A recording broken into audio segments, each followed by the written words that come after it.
Okay, hello and welcome to End Slate. I am Quark, I'm Mel. and it's a very special episode this year because for the past 5 years, no, in of the existence of the podcast, we focus on one MMFF film. But this is the first time in 5 years, not one but four, which is actually half of the MMFF films this year. So we're very lucky to have with us the filmmakers behind those films. Yay! First up. So we have Jeffrey Jaturian, si Direct Jeffrey, a filmmaker acclaimed for films that confront social realities with sharp, intelligence and dark humor. His work includes Pila Balde, Tuhog, and the wildly praised Extra, which earned major awards and critical acclaim for its performances and social insight. Known for his unflinching look at class, labor, and survival, Jaturian remains one of Philippine cinema's most incisive storytellers, and he returns to the MMFF with his rom-com about annulment aray ko, Unmarry. Okay, we also have my buddy, my pal, Mr. Jade Castro, a versatile filmmaker whose work seamlessly blends between indie sensibility and mainstream success. Best known for films like Endo and the cult favorite Zombadings, Patayin sa Chokot si Remington, as well as the most recent film, the Ben and Ben musical LSS. Yun yung last, no? Na Ba yung tayo last? na tayo yung gumawa. Yes, it was the last. Pre-pandemic, Na 2019. yeah, oh my gosh, and it's on its way to the stage as a musical starring Jasmine Curtis Smith and Royce Cabrera, and of course, is this your MMFF debut? There's a weird story. It's not. Ang una kong film na tinabahuan ko was a script con sa bahay ni Lola 2000. The now classic, So, pero as come back. director As first. director, yes. Oh. Woohoo! Okay, Mr. Jade Castro. Hi guys, Woohoo! thank you for having me. Okay, finally, The Rose Among the Thorns. It's her debut pala in the MFF, and she directed the massive box office hit Kita Kita, which became one of the highest grossing Filipino films of all time, and most recently Pushcart Tales, which swept the Cine Panalo Film Festival, winning Best Director, Actor, Actress, and a special jury prize. Known for emotionally grounded character-driven narratives, her work resonates deeply with audiences both locally and abroad. So delighted to have her back on Enslate, Direct Sigrid Bernardo. Ayan. Oh, second time Grabe mo yung pala sa Slate. bala. Gulat Untrue na yung first. Ganun naka... True. Untrue. Grabe, hindi ko naman. The prequel to Unmarry. Untrue to unmarry. Grabe yung rose among thorns. Yeah.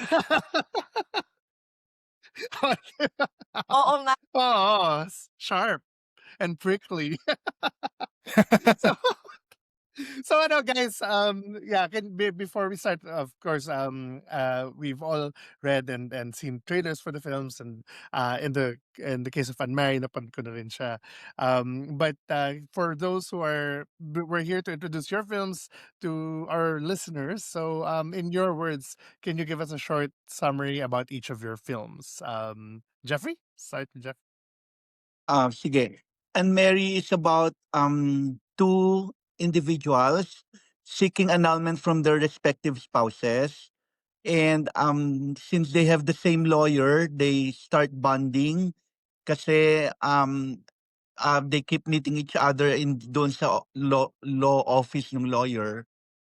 And from that bonding, they start falling for each other. But things get complicated when their respective cases take unexpected turns. So Yes. doon nagkaroon ng conflict. For Unmarried. How about from compound words? I'm from Unmarried to I'm perfect. To unmarried to I'm perfect. Yeah. But yung title kasi it's a play of words, then you can say it I'm perfect or imperfect. So the story is about Jiro and Jessica, who are persons they are adults already, persons with Down syndrome. And they just happen to meet each other, fall in love, and they wanted to get married. So not to unmarry, but to get married. And that's the Tell struggle Sigrid, tell because them to watch it's Unmarry first before they they get yes, you married. should watch Unmarry first para naman Para they'll ma-encourage know kayo what they're getting mag-marry into. naman. Mag-marry sa I'm perfect. Yun. So, yung struggle naman nila is really the people around them who are, ang tawag dito, pinipigilan ang love story nila. So, it's just a simple story about their love for each other. Yes. And finally, for Jade, reconnect. Right. So, kailangan mag-connect muna bago mag-marry. So, unahin niyo muna yung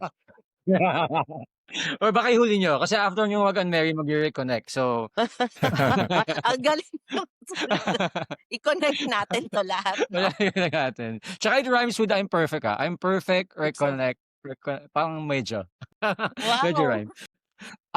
A few days before Christmas, mawala ng internet sa buong mundo. And so, what happens to a bunch of characters? We follow, bakit sila, ang fina-follow natin, they're somehow connected to each other. So, there are like 7 stories that happen, no? Each a different situation na nangyari because nawala ng internet. If I tell you each one, mauubos yung oras natin. So, just know that there's a family, there's a love story. There is a person who got jailed. There is an old lady na Jade, prior, Jade yeah, autobiographical ba yan? hindi. Hindi siya ako. Kasalanan siya Jeffrey ng on a writer. roll. I know. Bilis eh. Hindi ako yun. Pero yung writers kasi sabi, nagawa tayo ng ganun, kasama tayo ng ganun kwento. Tapos sabi ko, ay, parang familiar. So, naglagay sila. Hindi ko kasalanan, guys. Silang may gawa. And then there's si Gloria Diaz plays an old woman na actually ang buhay niya hindi niya kailangan ng internet, ayaw niya. So nung nawala yung internet, bigla siyang naging center of attention kasi siya lang ang may landline sa buong barangay. So so ganun yung mga kwento, no? It's sweet and short, and it's all approaching Christmas, so it's also a Christmas movie. Ako, I just wanted to ask yung individual origins of these projects. Were these projects that you joined or kayo yung nag-originate? How long yung gestation? Let's start maybe with Jade. Yes, hindi ako. Mhm. Inoffer sa akin ni Eric Mati. So, may dalawang magkaibang origin story. So, the concept is credited to Michiko Yamamoto. I know, Mitch is my friend. She's our friend for a long time. Alam ko, sometimes she thinks na parang nakakainis magsulat kasi lagi nilang madaling solution dahil lagi may internet. No? So, I know it came from her na it's parang like a writing challenge na gusto niya uli yung conflicts na hindi maso-solve ng internet kasi wala yung internet. So I know it came from her. And then when Eric pitched to me the project, sabi niya, concept siya ni Michiko. And then sabi ko, ganda, gawin natin. But Gerald Anderson, who's also a producer, has Mm. another origin story. Sabi niya, while they were shooting with Eric and Don Monteverde, producers, they were shooting by bus. Uh, nawalan na sila ng internet sa location. And then sabi nila, "Uy, ang ganda nito." And then I think dun lang tumiming na they wanted to make it na. So, I got on board nung wala pang script, may concept lang. And we assembled the writers to work on it. Ayun. And dun nagsimula. That was just parang early this year. I didn't Okay. even think makakapasok siya ng MMFF. Nice. How about Miss Sigrid? Ang haba nung sa akin. Isusunod. Long-term Well, project to? yeah, the idea came way back in 2009 nung nagsa-start pa lang ako as a filmmaker when I was just doing short films.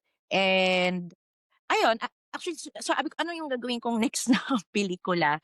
And I've met a lot of people with disabilities, hindi lang with autism, with Down syndrome, persons with Down syndrome, and with persons with cerebral palsy. And at that time, yung 2009, hindi pa tayo ganun ka-educated about this, we call it sickness pa nga noon eh. And what we have slur words with persons with Down syndrome na mongoloid, kanyan. So, hindi at that time parang kahit ako mismo, I feel na wala, kapag pinanganak ang person with disability, it's the end of the world. And it just so happened na I met this person, rumaraket ako, magdidirect sana ako ng event ng fashion show ng persons with Down syndrome. Tapos sabi ko, "Ha? Paano ako magdidirect? Kailangan ko ng racket, 'di ba?" So, siyempre naligaw-go ako. Na-meet ko yung nanay, tapos meron siyang anak na person with Down syndrome. Nagulat ako kasi umorder siya ng pizza, alam niya kung ano yung ayaw niya, alam niya I mean, as simple as that na parang na-shock ako. It was, an eye-opener for me. And I also have, siyempre doon sa probinsya ko meron din akong pinsan na may, mental disability and I just don't get it kung paano 'to nagwo-work 'tong mundo. So, I thought it was just the end of the line kapag meron kang ganito na kamag-anak. So, na-curious ako with this person with Down syndrome. Parang bakit gano'n? Tapos sabi niya, "You want to hold her hand when you walk?" So, when I hold her hand, okay naman siya. Parang normal lang kami mag-ano, lang. So, yun. I think do'n nagsimula talaga na-ignite yung idea na parang, I think I should, spread this kind of ideas to everyone. Hindi lang ako yung matuto. So, I volunteered in 2009 to do acting classes, acting workshop, a summer acting workshop with persons with disabilities.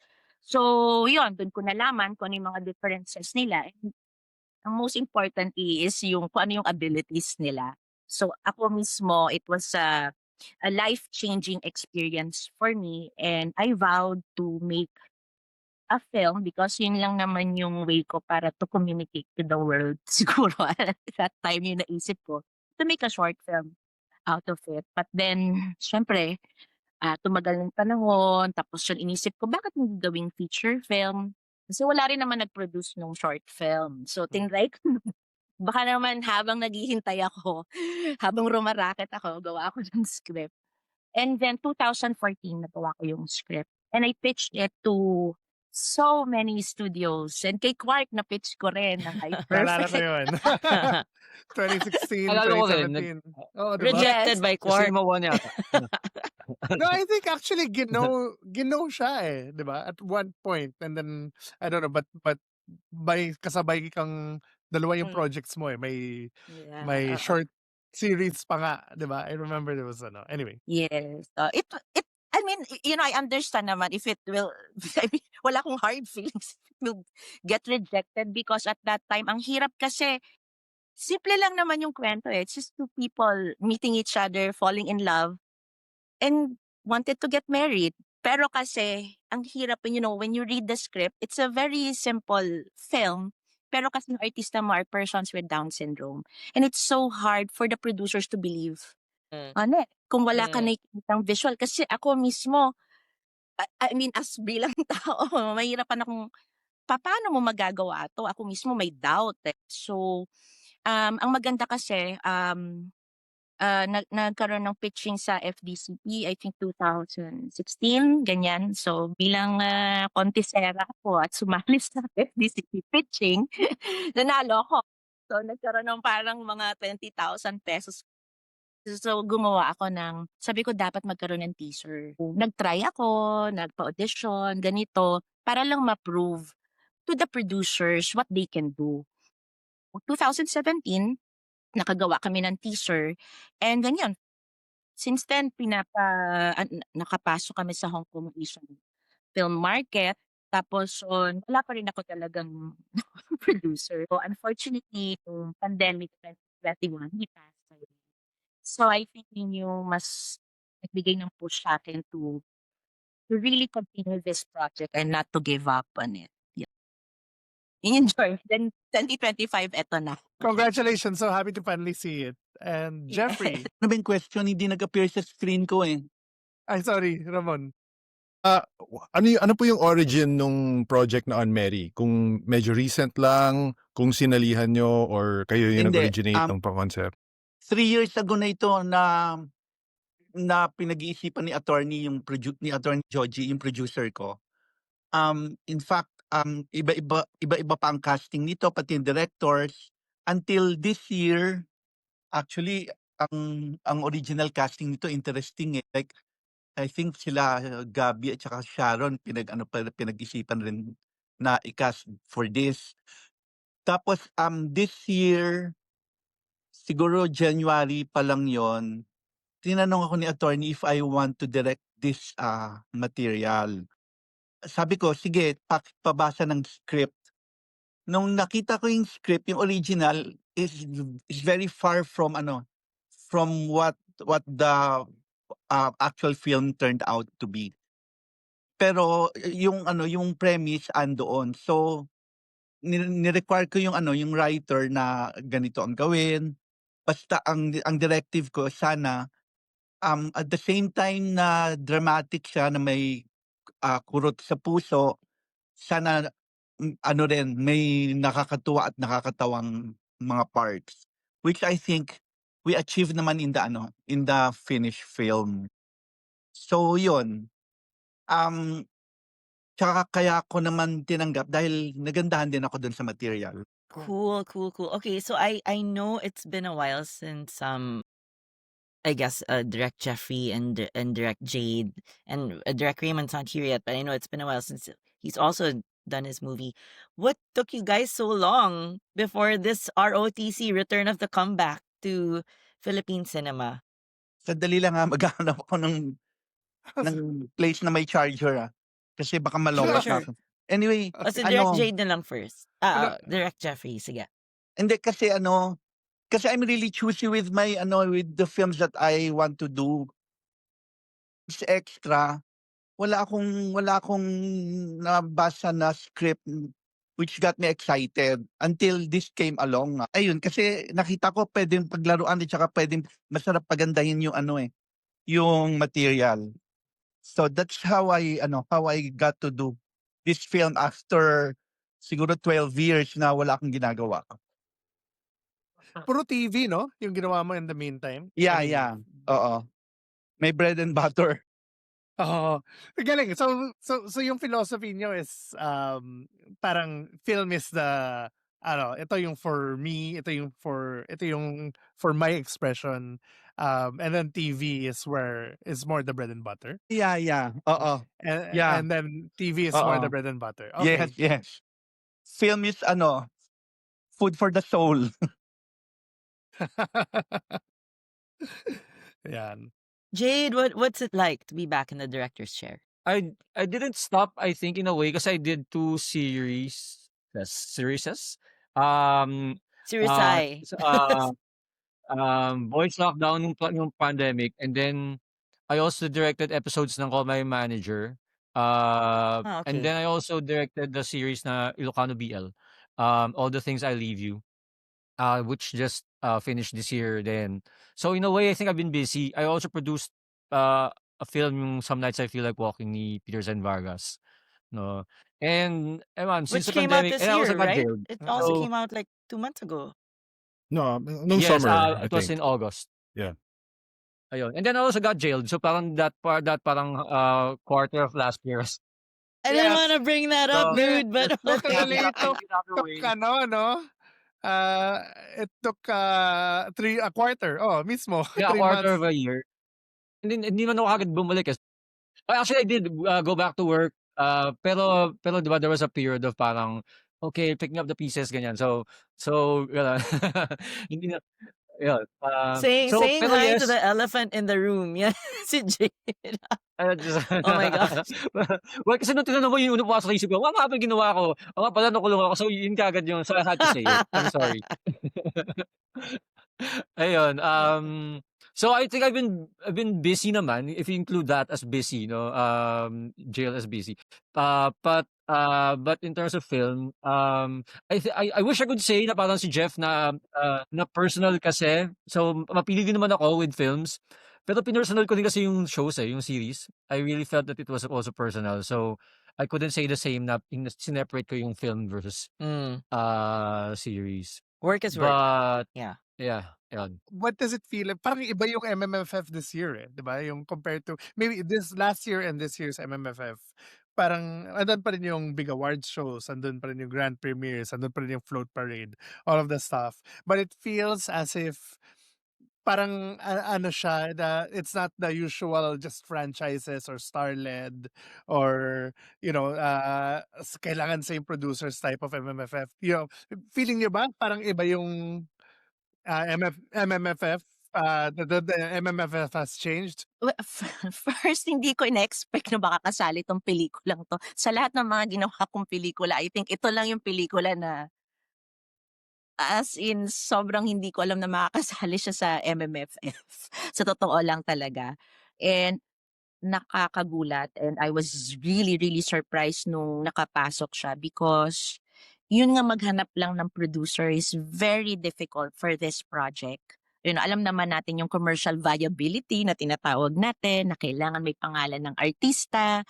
And ayun, and syempre yung bida ko, they're not just new actors, they are persons with Down syndrome. They are actors with Down syndrome and they are the lead actors. Pero yung pangarap ko kasi noon talaga magkaroon ng love team na actors with Down syndrome. Someone that they will look up to pag nakikita nila. Because usually yung mga nakikita natin na persons with Down syndrome or persons with disability laging best friend or nasa indie film. If bida man nasa indie film, gusto ko talaga siyang i-mainstream. And I'm just happy dahil nangyayari ngayon. Like, kunyari, meron na silang mga guesting, yung yung dalawang love team na sila. Earl Stell, nga pala yung love team nila. So, I'm just so happy na makakita ng kumbaga model sa mainstream cinema, lalo na yung mga persons with disability. Kasi ano siya kumbaga inclusivity siya. So, yun naman yung goal ko is for them to be heard, to be seen in the mainstream cinema. So, yeah, I'm very happy. Ano yung feeling nila ng float parade, by the way? Grabe, yung nga. float kahit umuulan pinapaupo ko na sila but ako pinaltos yung pa ako. Sabi ko ganito pala ang ano.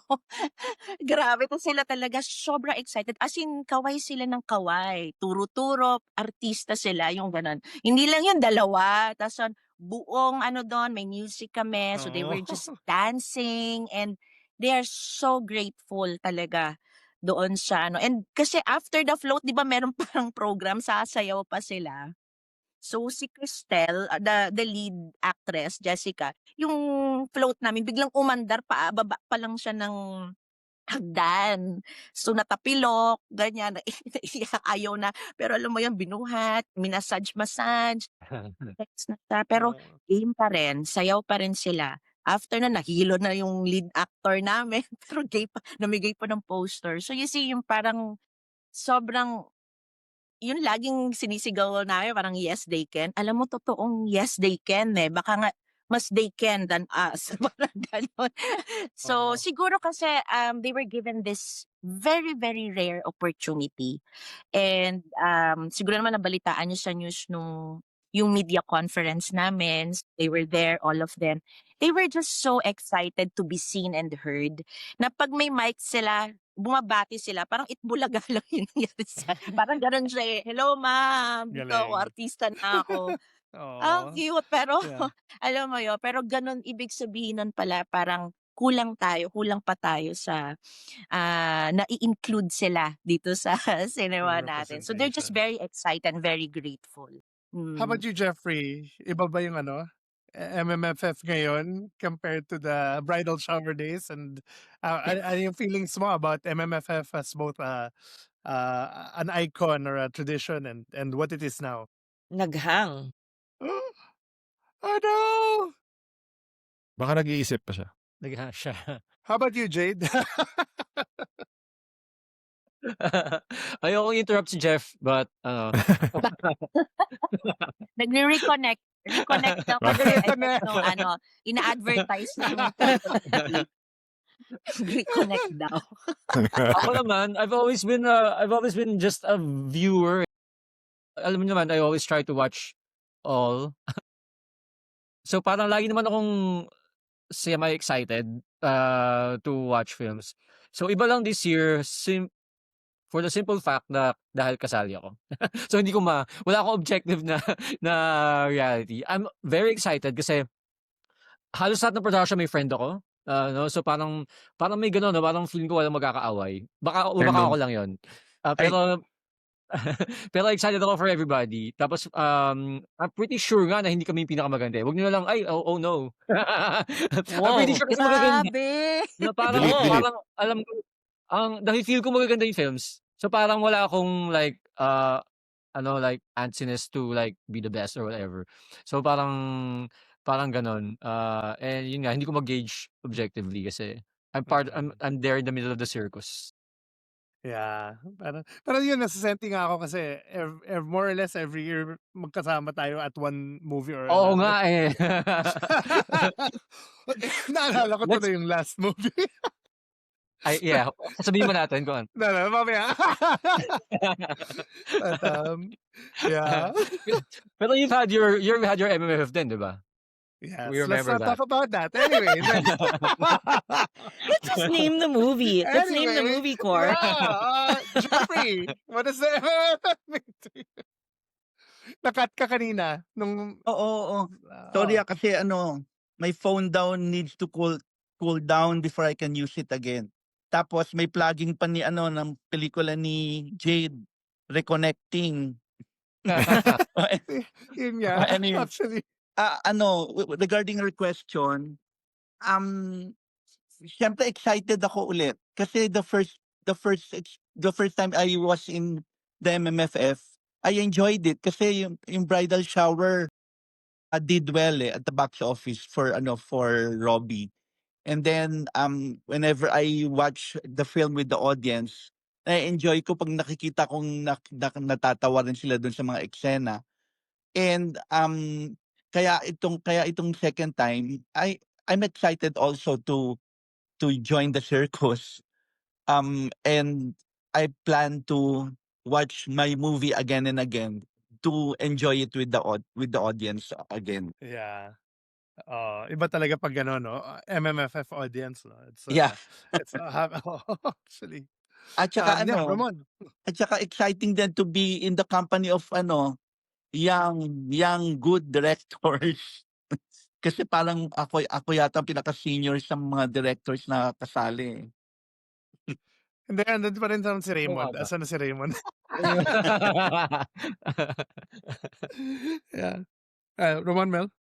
My question is, for example, yung mga projects, no, pag nakuha nyo yung news na tanggap siya sa MMFF, does anything change sa mindset nyo regarding the production? Like, does the budget get a boost, or do you think we have to a little bit more bongacious, or ano yung advantages or parang I guess changes for knowing na definitely nasa MMFF to? I'm thinking kasi si Jade, as someone who tries to watch all of them every year, ang may advantage ka na in knowing like ano yung malakas, ano yung baka not as strong, parang ano yung iiwasan. I don't know if it's an advantage or baka nga handicap in a way kasi parang alam mo shit ang isipin. Pero in our cases ang laki nung change nung naging MMFF siya kasi unlike kay Jeff tsaka kay Sigrid, yung amin kasi mas baby pa lang nung nagsimula. So nung napasok siya sa MMFF, di pa actually tapos ang script changes. Marami pa kaming ginagawa. So ang biggest change is nagmadali kami. No, binilisan namin yung process. And then hindi pa rin kumpleto yung casting. So dahil MMFF siya, biglang yung ideas on casting, ang dami ng factors, no, geared towards sino kaya yung gustong panoorin ng mga tao sa Pasko, mga ganun, no. Right. And it's all in so I don't do it alone. It's all in collaboration with my producers, no. So I really feel like MMFF is a producer's game. I mean, storytelling is a director's game, pero MMFF is a producer's game. Ang dami nilang kailangang iniisip, no. So yun, no, nung pumasok kami sa MMFF, gumanon yung mga hindi lang siya basta gagawa tayo ng magandang film. Gagawa tayo ng film na pang MMFF, and that's different. Kailangan good pa rin. Kasi alam din naman natin na if it's not good, then maiksi lang yung life niya. Mhm. sa MMFF, it has to be people have to like it, no, para tumagal siya sa sinehan. Actually, interesting. Yung tama ka, producer's game nga siya, no?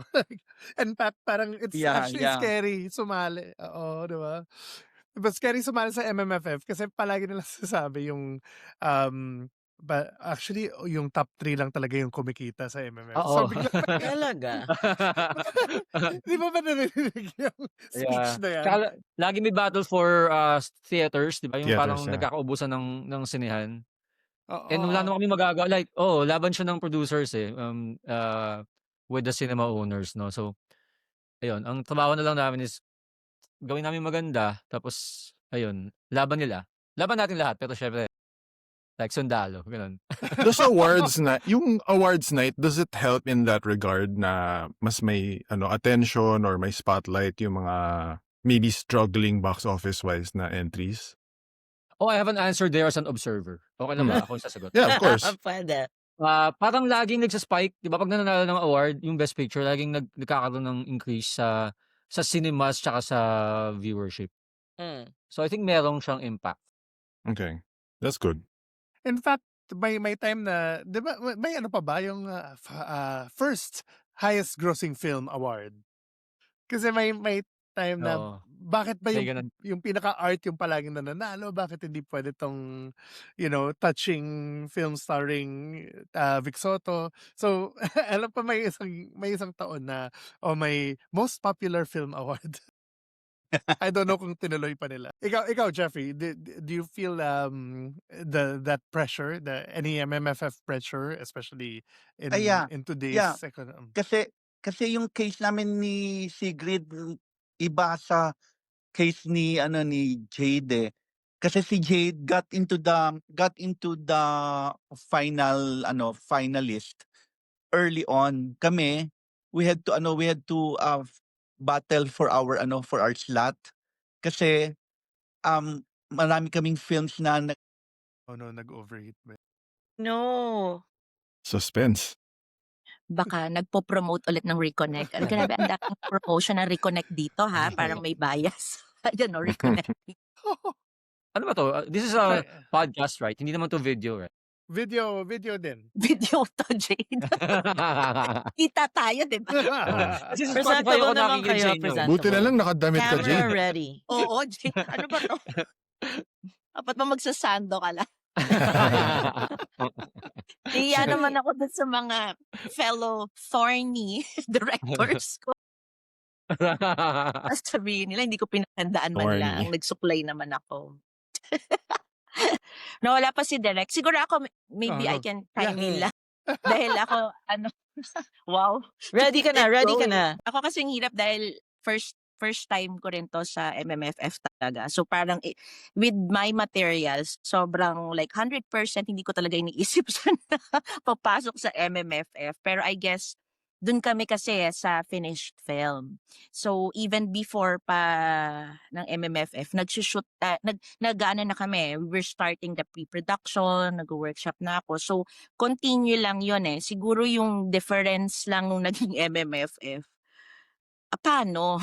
So, ano mangyayari? So, may deadline na, ganyan, may deadline. Yun nga, parang kailangan bilisan na natin all of a sudden. Tapos, syempre, dito ko nga lang din naramdaman na, it's a producer's game nga rin pala talaga.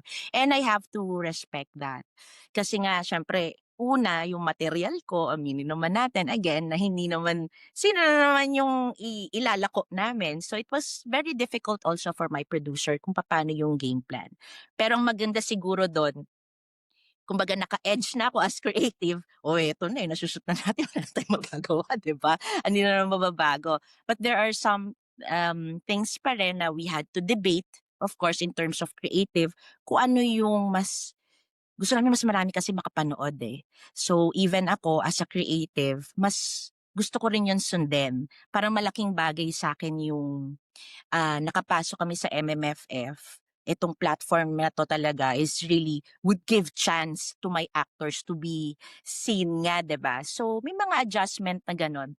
Kaya kami G, Di ba? Mm. So, yun, may mga adjustment talaga. And it's not bad because you want more people to watch it. Kasi, once a year lang yung MMFF and it's the biggest film festival in the country. So, yun. Did want to ask Jade and Sigurd, do you guys still get nervous when you make movies? Or scared? I mean, you've made movies so many times na. Direct Ikaw Sig, muna, sige nga. Jade. Si Ako Jade ba? muna, si Sige Jade. muna. Jade muna. Ako muna? Seniority. Yes. Yes. Like, what part of it makes you nervy, anxious, scared? Ang dami. Ang dami parts. Ang dami parts. Hanggang ngayon scared pa ako. Hanggang ngayon nervous ako sa pag pinanood ng mga tao. So, kinakabahan pa ako. Pero, I guess, least nervous ako nung malayo pa. Nung malayo pa siya, tapos you feel like you're building it and may time ka pa, ganyan. Nagiging nervous ako pagka alam kong mahirap yung shoot. Like, parang nakita ko yung schedule, tapos ang tight ng schedule, tapos ang dami ko lang kunan. Yun, nagiging nervous ako pag ganun. When we shot in Thailand, I had one night to shoot the ship. Hindi ko alam kung nakita niyo sa trailer, pero may barko kami, no? And that was hard kasi it was supposed to be a chase scene sa loob ng ship. So, pag ganun, parang alam mo na you have to compromise here and there. So, parang nakakakaba pag ganyan, no? Noong una kabado ako to meet Gloria Diaz, pero when I met her, parang biglang okay naman ako. Okay naman pala ako sa kanya. So, I get nervous meeting actors for the first time sometimes. Ganun. Kasi I'm not an actor. Although they say na I work well with actors, but I still get nervous na meeting new ones, meeting people na hindi ko pa naka-work. Ayan. At marami pang iba. Sigurd, ikaw naman. Ako lagi na ako ewan ko, nervyoso ata ako. Even before shooting and even before pitching, medyo may tendency ako to, syempre pag pitch, you prepare for it always dahil siguro yung experiences na laging hindi natatanggap. So parang, when you get this chance, it's on a positive note also na sometimes, these rejections that you get, so it makes you more kumbaga disciplined So you get nervous all the time. So once na natanggap, you have to prove lagi something to your producers, to your actors, to the staff na we can do this. Well, especially with this project kasi it's been a long time na pinipitch ko to and finally may naniwala. So I don't want to let that person down, 'di ba? Itong producer ko, I don't want to let them down and I don't want to let down my actors also. So mas yun yung kaba ko ngayon because kasi eto na yun we are in this together, sabi ko sa mga actors namin. Eto na yung parang na kami, partner kami ng mga actors. Eto na, kailangan natin mapapaniwala sila na, syempre yung director, ikaw pa yung nag-i-edit. It doesn't end kasi sa production I get nervous if I will be able to pull this off during the shoot with their conditions. And syempre hindi naman, iba rin yung conditions sila. I had to study it, the emotions, the conditions, and everything else. So, yun, kung nalagpasan ko na yun, meron pang editing, 'di ba? So, after nun, ipapalabas na, kinakabahan ako sa judgment din ng mga tao, yung ganon. If it's just yung tapos na yung other movies ko, pag tapos na, pag naipalabas ko na, then it's fine. Yung mga, it's for everyone's consumption na Taste na yan kung magustuhan o hindi. But for this one kasi parang meron kang advocacy kasi. So I just want more people to watch it. So parang doon ako kinakabahan kung ano yung magiging take ng mga tao. Or more of curious din ako kung ano yung tingin nila sa pelikula. Quark, Mm. parang super stressful to be a director. Lalong-lalo na sa MMFF, 'di ba? Yun Oh. oo. Addicted to suffering. Naalala ko like 4 AM, siguro mga 70 people lahat nasa laptop gumagawa ng special effects kasi hinahabol yung effects for the movie. Nangyari sa amin yan. Pero hindi 70 people. A smaller room. Tapos lahat nag-ahabol kami ng special effects. My gosh. Yeah. Oh my god. Yeah. Wild. My favorite MMFF movie ba kayo or movie experience as audience, as fans? Sayang wala si Jeff kasi love ko yung bridal shower. Yeah, Mm. oo, oo. Ang tagal na nun, pero for me iconic pa rin yung bridal shower. Actually, Ano yeah. bang ang And it's a dami na macho rin dancer movie, so I'm also a fan of macho dancer movies. If you So remember, yung bridal shower, they were they were searching for a macho dancer to dance sa kanilang bridal shower. A big part of the plot. yun nga sabi ko kay Jeffrey, yung naalala ko after 21 years yung Oh, Ganitesh. right. So, yeah, di ba? So parang di ba imagine an MMF movie na may macho dancer. That's something. Yeah. pero siguro hindi ko rin makalimutan yung MMFF na anong year ba yon yung meron documentary Inday Beautiful, 2016? The Beauty 2016. Queen. Sunday Yes. Beauty Yeah. Queen. Yeah. Sunday Which Beauty one? Queen. Yeah. So sabi ko, Oo. pwede palang ganito yung MMFF. Yan, parang for me, okay. Pwede rin pala, possible din pala. Parang, di ko rin makalimutan yon kasi it's something different. And I was also curious with the audience if papanoorin nila kung these different type of movies. Yeah, no? Oo, may tama, may Die Beautiful, may Sunday Beauty Queen, may May wild. Saving Sally, may Oo. Oh. Yeah, Yeah. Saving Was that Sally. same year? Same year ba Yeah. lahat yun? Yes. Mm. Wow. Yeah. Iba't iba siya eh. Ah, So, iba siya. And yung star cinema nun was Vincent, Kath, and James.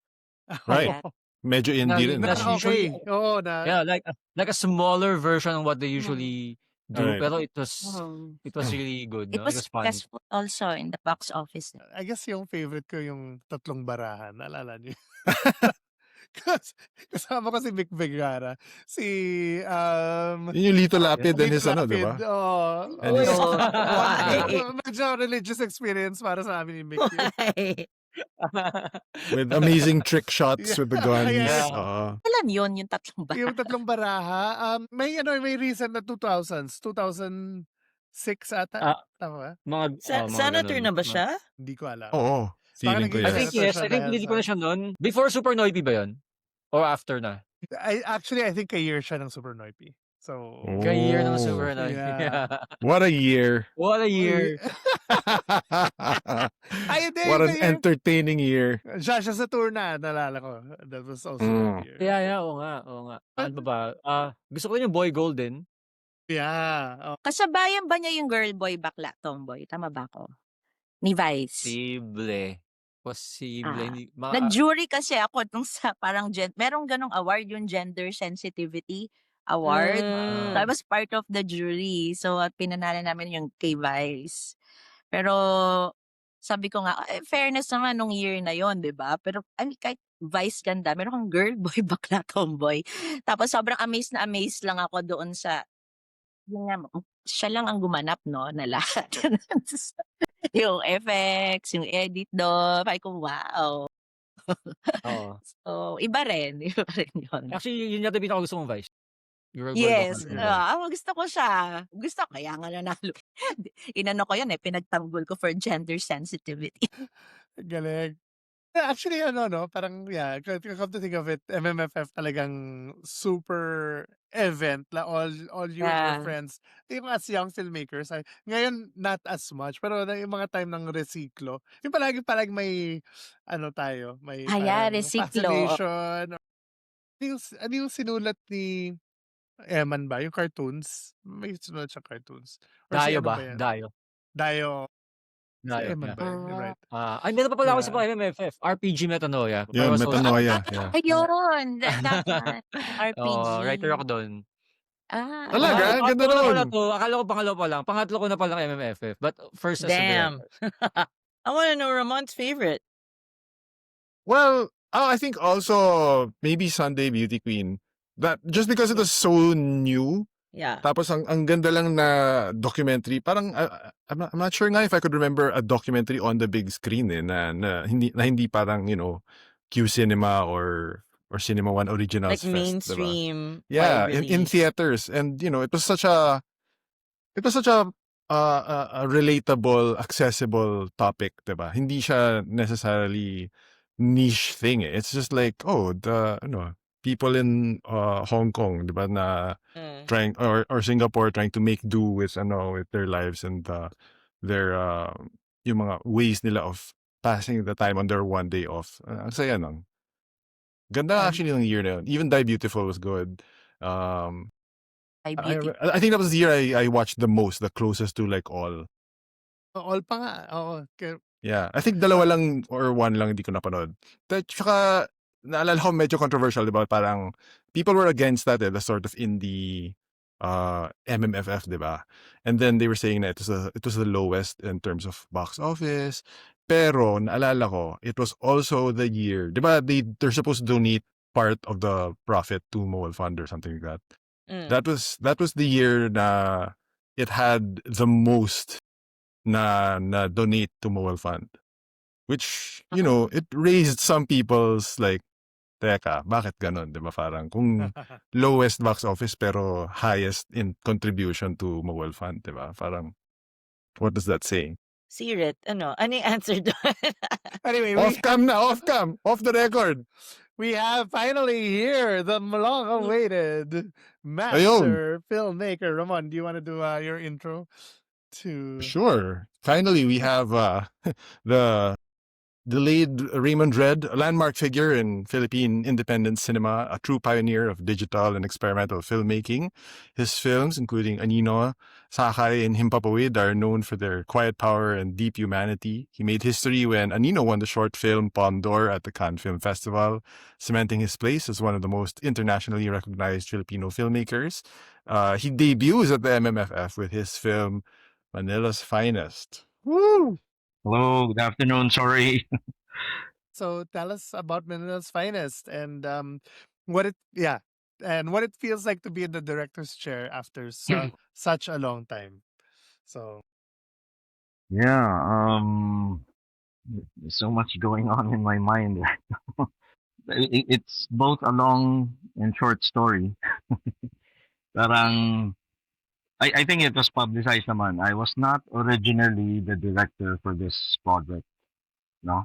So the original director was Ray Red, my niece, the daughter of John Red, my brother. So parang I think very early this year, this was already being planned. And it was written by sila Moira Lee, Sherad Sanchez, Michiko Yamamoto, and a collaboration. And Moira is also a creative producer, no? For EnQuest. So yun, this was already being planned, and then Ray asked me if I was willing to do cinematography for this project. Kasi nga, for the first time, I did it for Mikhail's. After so many years, we never collaborated, eh. And I never really like pushed Nick when he was a young kid learning, filmmaking. I never pushed him into it. He just found his own way. And at the same time, we never really collaborated. No? Magkaiba yung films namin. And in fact, Nick was the one who beat me to finding his way into the mainstream, no? Which is kaya nga parang linked to my story now, and I've been telling people in interviews. I've been a filmmaker for 43 years, but this is a full-fledged studio mainstream film, the first time that I have a film like this. So, ang daming first. No? But anyway, going back to Ray, she backed out after a month of pre-production due to personal reasons, no? And maybe part of it also, she was doing other projects and she was overwhelmed by the scale of this project. I was already on board as cinematographer, so the producers thought, hey, well, why not just let Raymond do it, no? And then ang isang concession ko, sabi ko, well, I will do it if you allow me to be the cinematographer pa rin. Kasi I'm used to that. I've shot all my films from the very beginning, Super 8. That's how I've been. I want to shoot it myself. No? not believing I'm the best cinematographer, but I just want to do it. It's not that I don't trust others. Kaya lang it's easier for me. It's an easier process. So yun. So suddenly I was on board. Mhm. And then short yung story in the sense na ano. Yun. 4 months lang ginawa tong film na to. Yung pre-production. Nung mula na naging director ako. So amazing din to. Kasi most of my films, I make it in a year. Everything in, di ba? Pre-production all the way to post. So this is one of the quickest. Amazing. No? But there was a lot of support. Ayan, admittedly, this is the biggest budget I've ever had on a film. No?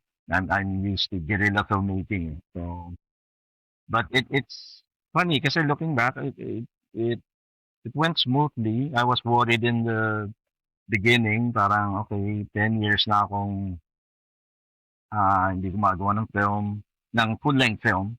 But I always tell people, hindi naman ako tumigil maging filmmaker. Nagtuturo ako, I make experimental films, I did short films, I even do moving image installations. Tumatali ako nagdabble ako into that, masali ako sa mga exhibitions, galleries, and so on. So, para sa akin, filmmaking pa rin yun eh. So, I haven't really given up. And all these years, I've been pitching. Ang tigas siguro ng ulo ko kasi I'm stubborn na gusto ko lang gawin yung mga gusto ko. So yeah, Makapili was one of them. No? It's a 33-year-old script na pinitch ko na yan sa lahat. So, sa mga mainstream studios, lahat, name it. Mother Lily, GMA, Boss Vic, Star Cinema, and in fact, TV5, and Quest 6 years ago, before the pandemic, I pitched it, no? And there's always interest, pero parang they're not, they're iffy. They're not sure if they can produce a film like that, no? It's World War II, and baka medyo ambitious, hindi nila, and masyadong dark, So, yun yung journey ko eh. So parang nag-realize ko, sabi ko nga, I appreciate this opportunity a lot. And the reason I took on it, kasi I realized, hey, this script is up my alley. Eh. It's a period film. I love period films. Most of my films are set in the past. Eh. I'm into nostalgia. And then, yun nga, I enjoy the cinematography, visual storytelling, ganyan. It's history, I like history. My earliest feature films were historical films, diba? Bayani, Sakay. So parang na-realize ko, wait, ito siguro yung script na inaantay ko na hindi sa akin. Di ba? Kasi everything I've done, either co-written ko or sarili kong script. For the first time, wow, ito, script na hindi sa akin. But it was what I wanted to do and I realized ko. So I thank Ray for that also. Because if she hadn't backed out, then this opportunity wouldn't be with me now. So yun, nakakatuwa lang isipin yun. Yun nga, sabi ko, I appreciate this opportunity a lot, but it's kind of bittersweet. Na-realize ko, kaya ko palang gawa ng mainstream. It took me 43 years. And I realized, I hadn't purposely avoided the mainstream. It was the mainstream avoiding me. So, parang ganon. So, and now suddenly they recognize na, hey, you can do one, di ba? Ayan, so... But good arrival for mainstream. Yeah. Kahit at hindi siya mukhang shot in 4 months, May mga ano pa nga sa trailer, di ba? May mga Gordon Willis, Godfather looking shots. Yeah. Maraming inspiration, yeah. Si Paolo Villaluna nga, commended me, and I was so happy na nagustuhan niya. I was worried I'm always worried. I'm very critical yan si Paolo sa film ko. So I was worried how we liked it. So he saw it last night and he said he really liked it, and and parang sabi niya, wow, 10 years ka nang hindi gumagawa ng sabi niya. Sabi ko, parang siguro yan eh. 10 years na inipon mo, tapos pinutok mo. If you know what I mean. Oh my God. So, of course, that can't be true, no? But yeah, parang ganun eh. Parang naipon. kumukulo yung mind mo, di ba? Yung ideas and ano. And then suddenly, this script comes up, this opportunity, and they said, ganito yung mga gusto kong gawin, oh. Yan, ino-offer na sa akin. So, sila Moira ang Right. nag-offer, of course, with approval from Crest and Piolo. Piolo is a co-producer through Spring Films. And I appreciate that a lot more. They gave me that trust immediately. Nice. So, Wow. regarding this project note, you mentioned some new things in your usual working habits na it's a script na you didn't write or weren't involved with. Tapos, yung 4 months lang na basically yung when you joined till the end product. How were these changes or how did you react? Did you find that these were something you might want to try again later on? I guess yun yung realization eh. Parang okay pala. Of course, I have to admit, one of the main reasons why it went smooth was because malaki yung support. Sabi ko nga, meaning ko, ito yung pinakamalaking budget na nakuha ko for a film. Ang dami yung first time na collaborative to. So I really collaborated with the writers, especially with Moira and Shara. They were on set, no? Not every day, but most of the time they were there, and we were always chatting about ideas, brainstorming. And nangyayari lagi yun, where you're filming, you're changing things. No? So I was constantly in touch with them with ideas. So yeah, smooth yung collaboration. Kaya nga I was surprised. Wala nag-away, wala on the set, that mga artista very supportive, very patient. Sometimes very meticulous about the lighting. Huwag kang uurong yung mukha mo banda doon kasi nandito yung highlights. Mga ganon. So, siyempre, they distract their acting, but they very patient and they found a way na sumunod din sa mga stock namin. And Galing, ah. pinapagalitan nga ako sa production kasi, they set up a video village, yung where the director's monitors are, di ba? Usually na ngayon, 2 cams, or cam A, cam B, may dalawa kang malaking monitor, may maganda kang setup, may cooler pa nga na, nandun ang drinks mo. And they keep looking for me, pero wala si Direk, wala ako lagi di sana. Kasi hindi mo makita eh. Nandun ako sa likod nung cam operator ko, si Camera, RB. Si Malay was a second unit. Raya Nice. Pierre, RB Lota, Jetro Hamon. Imagine, DPs yan on your own guy. Mga DP yan, but I took them on as cam ops and they agreed. Malaking tulong Yeah. din nun. So that kind of support. So ibig sabihin, the budget afforded it. Sabi ko, I need these people para gumaan ng DP work ko because I know also the director. But I am credited as the director. So, Yeah, no, I noticed in front of the camera naman yung mga actors, lahat kayo may particular challenge. Like for you, Sigrid, of course, mostly first time actors. Like you said, this game was born of a workshop with for actors with Down syndrome. So that was a challenge. Jade, you had a massive ensemble cast. Yeah, I guess 7 stories. Pero, puro heavyweights, diba? Sina Gerald, Bella, Blythe, all of those. Same with you, Raymond. So I guess starting with Sigrid, like how were the challenges of dealing with actors on cam, and what what did you discover about yourself? Dax! Grabe. Ang hirap. Kasi alam mo, ang hirap ng project namin talaga. I'm not gonna lie. Talagang mahirap talaga gawin din to. But, yung nangyari kasi sa akin, audition pa lang, I need to know their capabilities eh. Kung kailangan ko i-adjust din yung script sa makukuha kong artista, yung ganon. So, it's nice also to have auditions. Tapos when you do the workshop, medyo pagod na pagod lang talaga ako kasi I'm doing workshop. Audition pa lang. Pero kasi ang ganda lang ipa-feel sa mga nag-audition na, nakaranas sila ng audition, nakaranas sila ng, as in like look left, right, pose, whatever. And then may script, they read, or if they can't read, it was being, parang dictated to them and they will act. So, nakaka-inspire sila na parang turahan natin para lang ma-feel nila even if hindi matanggap or what. Grabe yung pagiging grateful nila after the audition. So actually, in fact, pag napanood niyo yung movie, lahat ng mga nag-audition na hindi naging lead as Jiro and Jessica, sila yung mga kabarkada. Sinama ko na lang din. And so, yun nga, yung process kasi, more of ako lang muna sa kanila. So, I had to teach them the basic of acting. And hindi lang kasi acting eh, yung basic ng shooting. Ano yung may lapel, paano yung boom, paano wag titingin sa camera, ano yung continuity, ano yung andami.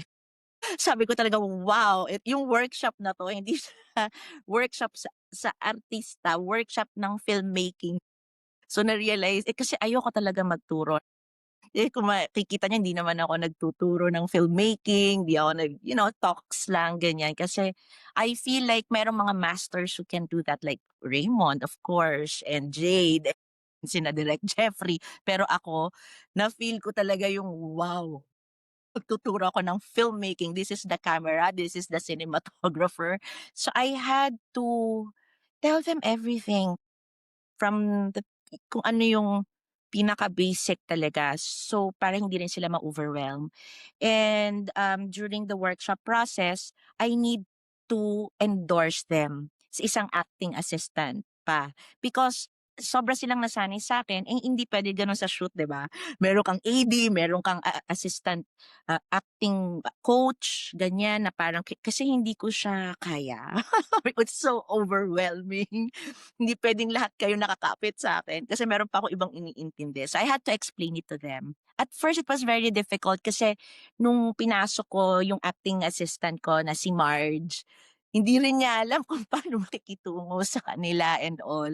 So when they were doing this workshop, syempre si Marge was doing share ko lang, no, yung mga voice exercises, mga one pickety, two pickety. Sila talaga parang one Jollibee. Alam mo yun, parang sobrang parang, what is this for? One Jollibee, two Jollibee, gumagano sila. Tapos pag nandun ako, sabi nila, Direk, di ka naman nakikinig sa amin, nagsi-cellphone ka. So, yung ganon mismo, parang I had to let go. Sabi ko, no, you are an actor already. You need to, to meet other people, meet other staff. So, sa una, medyo mahirap i-entrust yon yung pagtitiwala nila sa isang tao. So, malaking bagay din sa kanila yon na yung parang to open up sa world. Kaya nakaka-proud yung pagdating syempre namin, yung look test namin, dumadami na. So, meron na kaming malaking camera. Kailangan yon isa-isa, pati crew. Kung ano yung ginagawa nila, i-explain sa kanila, yung gano'n. So, may trials kami ng lapel and all and ganyan. Trial ng paano acting, hindi titingin sa camera, yung ganyan. And continuity. Siyempre, kailangan ituro yung continuity.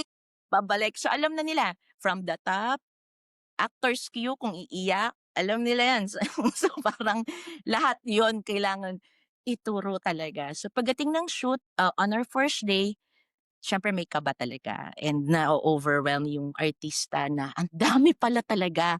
Kasi sa audition, parang ilan lang kami, ilan pa rin yung sa camera test. Pagdating sa sets, kailangan ako lagi si Jessica, yung lead actress namin, tinitingnan niya ako every after na shoot, "Nasaan ka direk?" "Andito lang ako, andito yung monitor." So, kailangan ko ilapit sa una. Yung parang Oo. basta nandiyan lang, nandiyan ako. Walang ibang puwedeng humawak sa kanya kundi ako, even the continuity of hair. Kasi naso-shock siya, bakit may ibang nag-aayos sa I had to introduce even the makeup artist, ano yung purpose niya. So, lahat yon kailangan introduce sa lahat ng artista namin. So, yun yung challenge I think sa akin yung Sana. Yeah. oo, parang bumalik ako sa filmmaking 101 Oo. pala. Oo, tapos out of sequence, yung mga gano'n. Oo nga 'no, Yes. oo. In fact, Hmm, yung isa naming artista si Carl, mm. yung isa sa mga best friend, Direk Carl, kasi gusto niya mag-direktor. So he went to Mindanao, siya yung naging assistant director ko, assistant to the director. So pag may call sheet siya, so lagi niya nire-remind, 8:20 na, parang bilisan mo, wala ka ng oras. Parang may gano'n na siya. So nakakatuwa kasi parang yun naman yung goal ng project. It's really the process of doing it. The film is there, the story is there, but it's really the process on paano ba 'to nagawa. So parang for me, yung lesson talaga na na sa sarili ko talaga is really yung patience. Talagang na-test talaga yung patience ko rin, and yung pagiging understanding ko sa mga tao. Hindi puwedeng isa lang ang understanding mo sa isang tao na 'to. Kailangan mong pag-isipan kung anong ugali nito. Sabi ko, "Wow, sobrang life ano 'to, ah, awakenings." Na-discover ko sa sarili ko na kaya ko pala ng ganito, maging Yeah. patient, How ayun. about you, Jade? Are you sa ano, sa ay eto daming heavy guts, 'di ba, in Oo the nga, eh, cast, baliktad kami ni Sigrid, eh, baliktad kami kasi all lahat ng cast ko are professionals and on their own ang dami na nilang nagawa. So, may kanya-kanya silang process. So, I guess yun naman yung challenge kasi hiwa-hiwalay, hindi lahat ng mga artista magkakasama, eh, 'no, and ang iiksi nung time ko for each of them. So, hindi ako sanay, doing a film na ang iksi lang yung mga lead ko, ang iksi lang usually you want time to para mag-grow at mag-develop yung ano, 'di ba, yung character. So, ang iiksi, sabi nga ni Gloria Diaz sa dubbing supervisor ko, "This is my 800th film." So, 800 sa isip ko, 800 na ba talaga yung nagawa ni Gloria? And then, and then I had to work with personas kasi. So, parang it was, from the very start, since it was going to be star driven, parang I wanted to create iconic characters and I wanted to meld it with their personas. So, I remember when I met Angel Guardian for the first time, yung role niya kasi was written as a peppy rom-com girl, 'no? But when I met her, she's such a low-key yung energy niya low-key, eh. So sabi ko, "Hindi puwede 'no, I'm gonna work with this energy." So parang ako, in my case, so I adjusted 'no, parang I wanted to work with stars and then they were gonna be iconic. So hindi ko puwedeng masyadong left field. Although meron, like si Blythe was very happy na she was doing comedy. No, according to her, lagi siyang pinapaiyak ng mga gawa niya 'no. So dito in-embrace niya yung pagiging jologs. And then when I saw it na bagay pala sa kanya 'no, we embraced it 'no, na she was, uh, may pagka-jologs yung character niya. So naging gano'n yung process ko 'no. It was matching star with whatever the attack was going to be 'no. Gano'n siya kasi we had ano, eh, maiksi yung oras, wala kaming masyadong readings, konti 'no, some of them wanted, some of them hindi 'no. So parang may iba-ibang process and my job was to kind of like try to bring it all together. Galing. This is the first ensemble since Zombadings for you? Ito siguro yung biggest, ano ba, meron na ba akong nagawang ensemble? Well, Who Wanna See the Movie I feel like is an ensemble. Oo, oo. Kasi ang dami ding cast. Hindi, pero dun kasi isa lang yung bida and then everybody else is supporting eto kasi everybody is a bida, eh. Mm. Lahat lahat sila bida. In fact, nung nag-submit yata sila ng parang kailangan yata mag-submit ng producers ng list for sino yung nasa category ng best actor, best actress. Parang lahat sila nasa best actress. Sabi ko pa, "Hindi naman mangyayari yan." Kasi lahat sila bida. So, yun, gano'n. Baka ito yun, baka ito nga yung first Galing. time kong gumawa. Yeah, same with Raymond. Raymond puro heavy guts naman yung mga mga old school Joey Marquez, Romnick Sarmienta. I mean, this is the biggest cast you've worked with, I think, regarding speaking parts. Yeah, What was that like? yeah. Well, just like KG, the professionals sila. So, although they were younger actors, but professionals, they've been working on TV and like sila Ashton, Olivia, Dylan Menor. So, yun, may mga relatively baguhan, but they've done quite a lot of work na rin, eh. So ang dali nung communication na yan kasi sanay na sila. Tapos, yun nga, I had an acting coach, si Bombi, so Bombi Plata. Malaking tulong yun sa akin kasi kailangan kong bawasan yung ano ko, yung work kasi nga I was also cinematographer. So yun, nakatulong yun na dealing with the actors na may AD, no, yung talagang official technical AD mo, plus may acting coach. So, yun na nga, gumaan talaga yung work. I mean, some of them I knew from before. Piolo, first time ko nag-work, but I've known him from years back. And then umarte pa nga sa isang short film ni Cesar Fernando noon. May ginawa silang short film. So, kilala ko na siya ng mga time na yan. But yeah, I appreciated the fact na finally na naka-work with him. Ayun, siguro not to imply anything, but sabi nga, ang daming first date sa movie. So, this is the first movie I made na hindi ako pumili ng artista. Nakaset na sila ng artista. And then, yun nga, hindi ko script. First movie ko to na may theme song. Kasi nasi Piolo pa ako, wala pa akong movie na may theme song. Yun yung nasa trailer, no? Yun yung song sa trailer. Oo, yun nasa trailer. Ituwan-tuwa din ako, sabi ko, wow, may ano na ako. May theme song na ako. Yan. Lakit ang tawa mo, Sigrid, ah. Hindi kasi, grabe, alam naman natin, kilala naman natin si Derek Raymond. So parang nagulat din ako, may theme song pa si Raymond. Sorry talaga. Kasi diba, naman natin, parang hindi pa na Not in hindi- his bingo card, kumbaga. Sorry. Pero direct, pero sobrang talaga natawa ako na meron kang theme song. Di ko alam kung i-congratulate kita kasi sa theme song. Ituwan-tuwa ako. That's first time ko nakasakay ng float. Kasi first Ng time float. na ito. Ang daming first talaga. Ituwan-tuwa ako. Malay mo yung mga susunod ni Direk Raymond, may mga theme song na. Diba? Ano yung float mo, Raymond? Paano? Police, ano ba? Police float? Hindi, ang ganda, parang giant jeepney. I don't know kung sino nag-design but Ang galing. nakatulong din kasi umulan midway ng parade. Sino sa inyo ang walang bubong? Kayo, Jade. Kami walang bubong. So, basang-basa. Yun, kaya Sa tuwan-tuwa gitna ako. ng naglabasan ng payong. Pero yung payong, di ba, magkakatabi kayo, nagdidrip pa. Yung di ba, tumutulong yung gano'n? Yeah. Ayun nga. Nagdidrip pa rin sa yung kabilang payong. So, kami may butas sa gitna kasi tumatayo din yung actors. Pero may bubong siya. So, nung umulan, bumaba kami din sa And may baon kaming drinks. Ito yung social Masaya. clip, yung usapang float. Anyway, Mel. Good. I have a last question, pero fun siya. So, dito sa recording na to, we have Direct Raymond, Direct Jade, Direct Sigrid. Amongst you three, what film from each other would you love to remake or redo? Oo. Grabe, ang hirap. Parang pang Miss Universe. Pang Miss yung U siya. Ang Oo. hirap. Pang Miss Mexico. No, Doon no, ni from, Raymond from... tsaka ni ano. Sigrid na gusto ko i-remake. Oo. So, like, But they're kung may perfect. film si So, Raymond, si Jade, or even Jeffrey, na gusto mong Mm. i-remake. okay. Kay Jeffrey, meron akong isa. Ano yun? Noon ko pa naiisip. Kasi love ko yun, pero gusto ko siyang i-remake. Ako na mauna. So, Sure. gusto kong i-remake ang Pino Balde. Ah! So, unang Why? bagong version ng Pino Balde. Why? Nasa Telemark.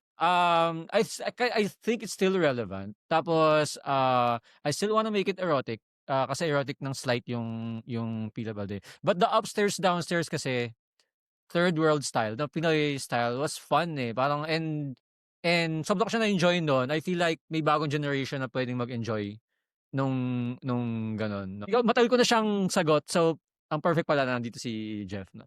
Pero love ko yun eh. So, in fact, di ba pag love mo, parang may danger na baka ma-ruin mo yung already film. good Yeah. film. No? Pero kasi yun, even though it's a good film, it's also pito-pito. So parang alam mo na it's low budget. So parang with a little more for the new generation, I think it could work. Gagawin mo Nice. bang bold uli? Or- I think I Oo. would I don't know kung TF kasi siya, di ba? Like may mga sex scenes talaga. Kasi nandun naman sa concept niya yung it's a sexy story, no? The poor girl fell in love with a guy from the apartments, no? And she gave herself to him, di ba? She gave herself to him. So parang I think it's still there, no? The sexiness and the sex is still there. So I think there's no escaping yung sex dun sa kwento na yan. Ang hirap naman mag-remake na ang kaganda na ng filmography nila. Ang gaganda. Sige, for the sake of answering the question, siguro yung mga iconic films nila kasi ang gaganda eh. But syempre, nandun yung pressure. But kumbaga siguro ganito na lang. Parang gusto ko i-remake kasi gusto ko rin ng ganong klaseng pelikula dahil ang husay ng paggawa nila. Like, kay Direct Jeff, definitely yung Tuhog. Pero musical. Parang iba na, Oh. malala. Oh. Musical. Tuhog talaga na musical. Siguro. Tuhog! Tuhog, yeah. Eto ako. So, musical siguro. 'Di ba? Pero sobrang fan ako nung film na yon. And yes, of course, yung Tuhog. Kay Direk Jade, Zombadings pero lesbian. Zombadette. Last ko na 'to. Parang remake imbis na Zombading, Zombadette naman. Lesbian film naman siya. Kasi yung Zombadings hanggang ngayon relevant pa rin siya, eh. Pero since nagawa na siya sa mga bading, sa lesbian, parang gano'n, 'di ba? So, Represent. pwede pa rin. Yes, represent naman Parang yung may chance yan. I think pitchable yan, Sigrid. Oh Parang my yun yung God. hinahanap namin all these years. baka naman Direk All these Jade, years, di ba? Zombadette. Tinatanong yung Zombadings 2. Dapat Lagi ano natin eh. yung Zombadings 2 eh. Parang never nagkaroon ng Zombadings You 2. heard it So, first. Enslate exclusive, Oh Zombadette. my Tapos, God. tapos pwedeng theme song pa ng si Piolo sa Tuhog the Musical. Oh my gosh. Tapos syempre kay Direk Raymond, eto mahirap talaga, paano ko gagawin? Pero Camera Obscura. Camera Obscura is sa tama ba ako? Cinemalaya, Cinemalaya. Direk? Cinemalaya. Yeah. Sobrang gandang-ganda ako. What if i-mainstream siya na merong theme song? Tapos TikTok na. Available online ba siya? Portrait orientation lang. Oo, iba naman. Parang ito yung style ni Direk Raymond. Camera obscure. Pagdating sa akin. Parang mainstream treatment. It's a love story about cameras. Ganyan. Yun, parang may magic realism. I think it has a potential for me. Nung pinapanood ko kasi siya eh. Sabi ko, dapat makita to ng mga tao. Because maybe, kasi nga, since nasa indie, parang halos hiwalay yung, ngayon, blurred na yung lines eh. So, I think it has a potential. O ako na lang ba nakakita nung time na. So, yun nga lang, baka lagyan natin Direk Raymond ng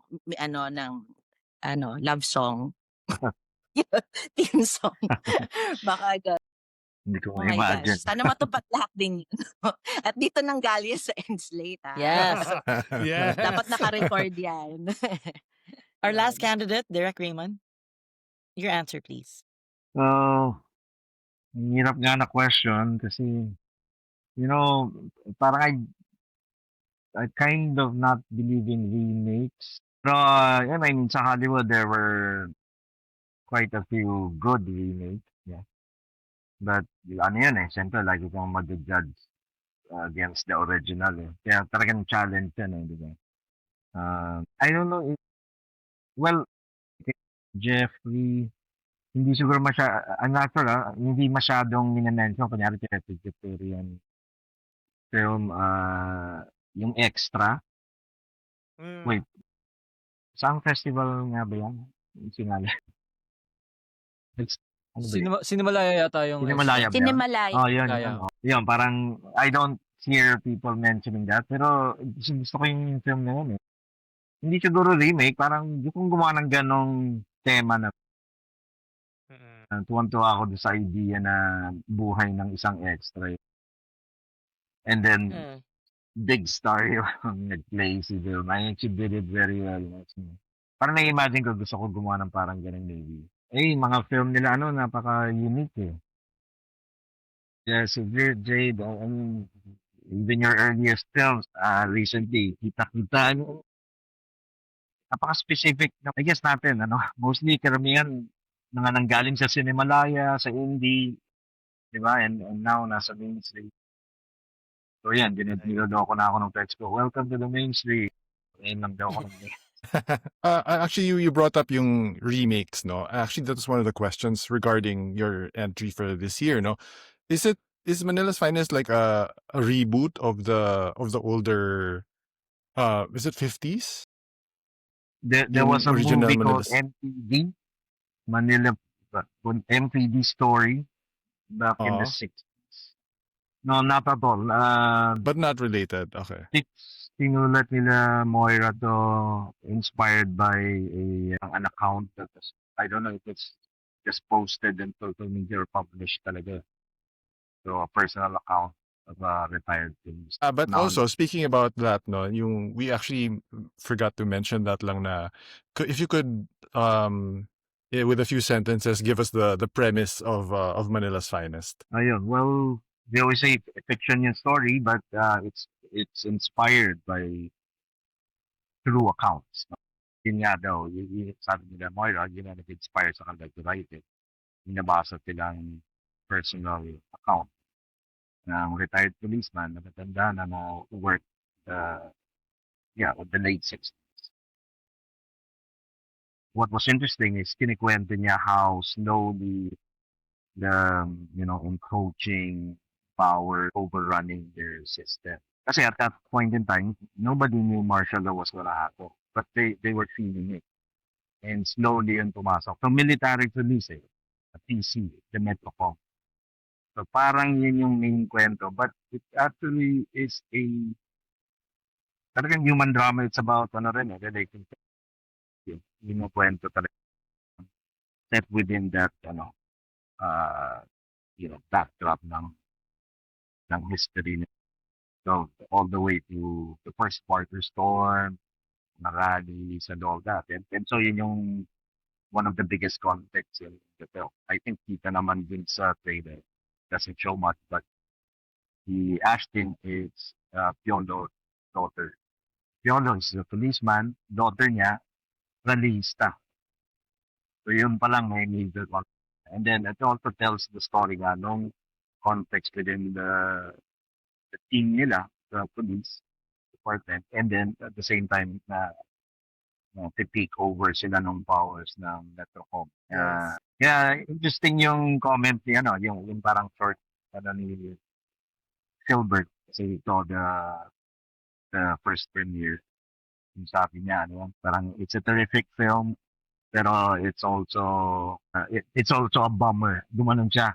So I think some of the people who read yung niya misinterpreted that. Akala nila sinitira niya yung film. He meant it's a bummer. Parang it speaks of this time in chaos na nangyayari. And now looking back, we couldn't have done anything about it. Because we know it happened. We know the end of the story. It happened. Martial law happened. So parang yun yung point, nakakalungkot. Parang the film speaks of very powerful events. And we realized na we couldn't have done anything about it. Shit. Now I wanna watch. Yeah. Yeah, trivia. Si Raymond naging teacher ni Ramon. Tapos ako, Yep. nagsisitin ako every week. So parang naging teacher ko na rin Nagsisitin siya. Nakikita nga rin ako, nagsisitin ko rin. Lalo na nung pinalabas ko yung Blade Runner, yata pumunta ka sa klase. Oh. Blade Runner and Apocalypse Now, your two favorite films. Thank you so much, guys. Very, very wonderful session. Thank you for gracing us with your presence.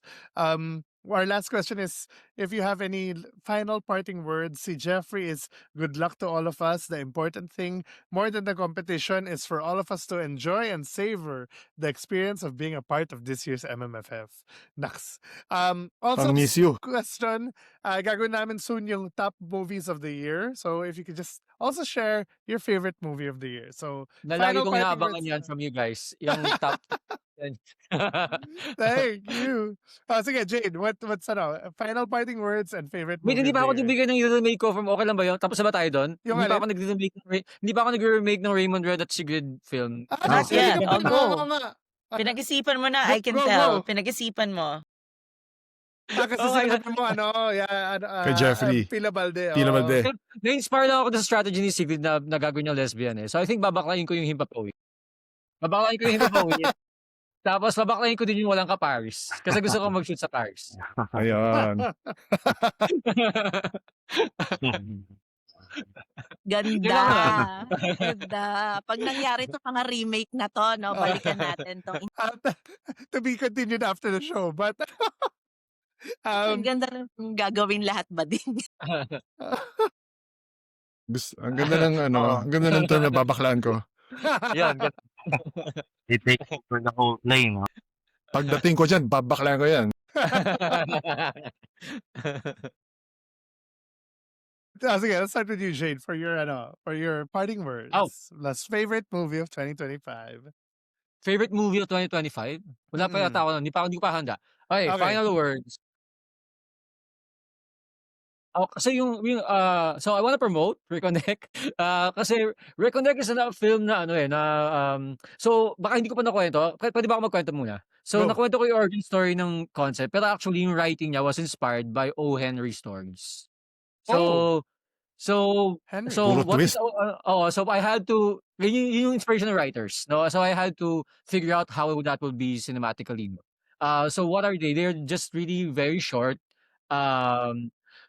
stories na hindi naman siya makapal, hindi siya makapal, and then there's just one twist, no? So per story. So parang gano'n naman yung inspiration niya. So I feel like, no, when you go into Reconnect, you're not there for an agenda. No, you're there to watch to watch it and then just enjoy the humanity on display, and then their tiny Christmas stories. So yun na yun, no? And I think there's room for that, especially during the season. So kaya when you bring your family and then just have a joyful time, no, watching these small stories, no. Yun, and I hope na that movie, kung papanoorin niyo siya, becomes a part of why your Christmas this year will be uplifting and happy and positive, no. Yun, kasi we need it, no, during these crazy times, no. We also need it's always good to have a balanced diet, di ba? So we also need the serious stuff, no. But every now and then, we also want the glimpses of positivity, ganun lang. Love it. Ayaw mo Sige. talaga maglapag ng favorite film of the year kahit na one from your top 5? Follow Jade at Letterboxd. Ako si Sige. Jade. Impulse lang. Impulse lang. Ano, Favorite first thing Filipino that jumps. Favorite Filipino films ko kasi of the year are Flower Girl ni Patrick Tabada, no. And maybe I really liked Food Delivery. So baka yung dalawang yun. Aside from those na part ako na films. So yun yung dalawa. Ngayon international, there's a lot na I saw in Q Cinema na maganda, no. A lot of interesting films. I liked It Was Just an Accident. That was not a Q Cinema, no, pero that was this year. I liked The Voice of Hindu-Jab. Hindu-Jab. Pero I don't know if I ranked it na in my head, no. So I'm just throwing mga una kong naiisip. Yung talaga, this year, guys, siguro maintindihan niyo wala akong napanood. Naka-focus dito sa pelikulang 'to. Talaga sobrang hirap niyang gawin kaya hindi ako nakapanood talaga lalo na ng local movies talaga. Sorry, hindi ko masasabi. But I've seen Frankenstein though sa Okay ba? Hindi Netflix. ko pa napapanood actually. Yeah. Okay na. I knew Frankenstein. I like the treatment, the cinematography. Yeah, okay naman. I like the actor na gumanap na Frankenstein.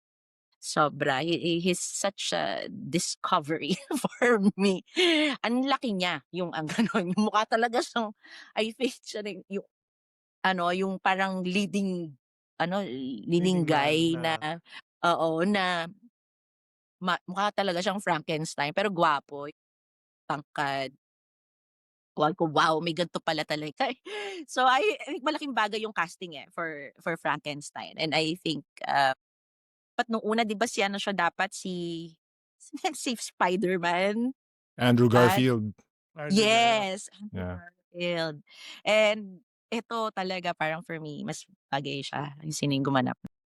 Pero nung bata tayo, De Niro. Nung bata tayo, Robert De Niro yan, di ba? Yeah, nung 90s, no, De Niro. Oo. Which I liked more. I like the De Niro version more. But anyway, And parting words. Um, So I really hope na tangkilikin, actually more than anything else, lahat sana po ng mga Pinoy ay panoorin lahat ng pelikula sa MMFF. Kailangan natin ibangon ang industriya natin. Para lahat ng producers happy at lahat ng producers makapag-produce pa ng pelikula. So, yeah, ako lahat panoorin and syempre po-promote ko din ang pelikula namin, ang I'm Perfect. Sa Perfect, everyone is saying it's an advocacy film, it's an awareness film. Pero ako kasi, it's really a movement ang gusto ko dun sa pelikula. So when you watch it, just enjoy, just like you're watching any other film and just enjoy the ride. Mas yon. And then be amazed with the actors. Yun. Yun lang. Thank you. Mhm.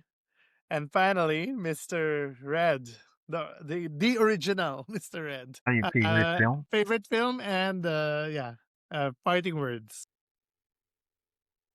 Ako, hindi na napanood ko. Very guilty lalo na sa local films. I couldn't find time. I was teaching. Tapos, I was working for FAP until, Film Academy of the Philippines with Paolo. And then, biglang na-busy ako with this film. So, and itong past years, kinikwento ko yan parang, I don't know if you will call that dated or parang hindi naman sa ayoko or tinatamad. I try watch pa rin, even yung foreign films. Pero kakaunti mo, dati very savvy ako. But more recently, I've been watching YouTube. Hanap ko mga lumang films. Masyado akong sa nostalgia. So talagang hinahanap ko yung mga old movies ni Hitchcock. Sa original version siya, ni-remake niya yung mga movies niya. Man Who Knew Too Much. 39 Steps. What's that? diba? 39 Or- Steps, 39 Steps, yeah. Several of his films are remakes for Hollywood. But he did it ng British director pa siya. Diba?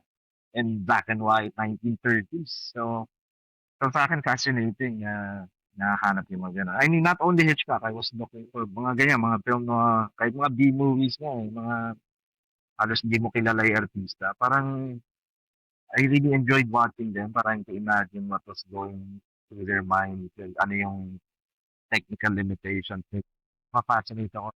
Kahit yung pangit na movies, pinapanood ko. Ang dami ko natututunan sa kanya. Imagine ko how they plan the shot. Yun, kaya puro ganun ang papanood ko. Sadly, ang hirap. I Oh, did good. watch Nosferatu. It was quite impressive. Ganda na. Of course, a lot of people were saying, well, iba pa rin daw yung original Nosferatu silent film. But ang hirap nila i-compare. I think that's a good remake. Kasi ina-update mo So, gano'n naman ang magagandang remake. Kasi otherwise, kung wala ka naman bagong dinadagdag na sariling conviction or an update of something, let's say, the visual effects, then parang walang point mag-remake, di ba? So yun, nagustuhan ko yung Nosferatu. I can't really say it's my favorite, but kasi may mga iba pa rin naman ako napanood. But yeah, it's tough napanood ko. And maganda kasi sa big screen. How about Yeah, parting words for the MMFF? Binalikan ko yung letterbox ko dahil sinabi ni Quark. Habang sa silip ko. Ano ba yung binigyan ko ng 5 stars this year? Grabe ka naman mag-backtrack. so actually meron pala akong favorite from the very early of this year pa na nagbigay ko ng 5 stars. Maybe my first 5 stars this year. Presence ni Steven Soderbergh. I loved it So baka yun pa rin yata yung favorite ko so far. Over Black Even Bag, you, ah. Steadicam. Please, for your consideration sa top 10 yun yung tatlo. Actually, the first film I put in the consideration list, yung Presence. The earliest. Yeah, Any part? I have to watch it. I have Yeah. to watch that. HBO. Hindi ko napanood HBO, yan. diba? Nasa HBO siya. Presence? Oo. Kasi HBO siya, yeah. Story, Ayan, pero it's POV a lot ng of ghost. reaction. Ghost story pero POV ng ghost. Yes, Yung ganun. Frankenstein nga, hindi ko pa rin napanood So, hindi rin Sa ako makakanood ng Netflix. Anyway, well, yun, mentioning the big screen, Yun nga, what's exciting for me na ito, gumawa ako ng studio mainstream film, tapos MMFF pa. Yeah. I guess yun yung pinopromote natin talaga, inviting the audiences back to the cinema. Na ibang experience talaga when you watch it on the big screen.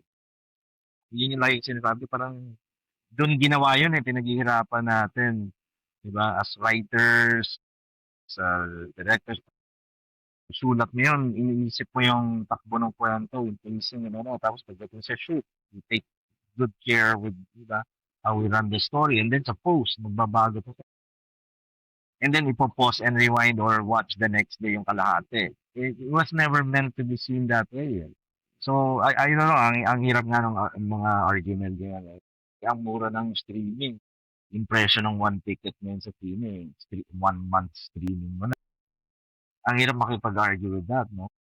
But sana makita nila yung value of watching it in the movie house from start to finish. Diba?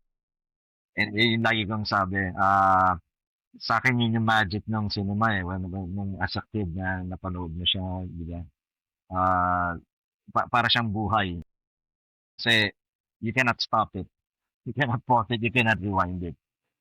Yun yung exciting sa life. So when you go into a theater from the beginning of the movie, i-invest ka ng sarili mo. Pag nakahiga ka sa sofa watching streaming, somehow in the back of your mind, alam mong pwede ko i-pause na, wiwiwi muna ako. So, may ganun may ibang relaxed feeling ka. Pero sa movie, kailangan naka-glue ka text screen di ba? May ganung tension. So para siyang real life, yun yung point niya. So yun, sana bumalik ang audiences sa theaters. Amen. Magtuloy sa industry. I The agree. theater experience. Diba? It's a performance. Yeah. Okay guys, salamat talaga. I know super busy Thank you. kayo with the promotions and the interviews and the floats and all that. Maraming salamat kay Sigurd Bernardo, Jade Castro, Raymond Red, and of course, Jeffrey Hiturian. Na hindi na Alright, please bumalik. watch the Hindi na films. nag-reconnect. Hindi na nag-reconnect. Speaking of which, please catch Reconnect, I'm Perfect, Manila's Finest, and Unmarry, amongst many other films this MMFF season. Congratulations, everybody. Yeah.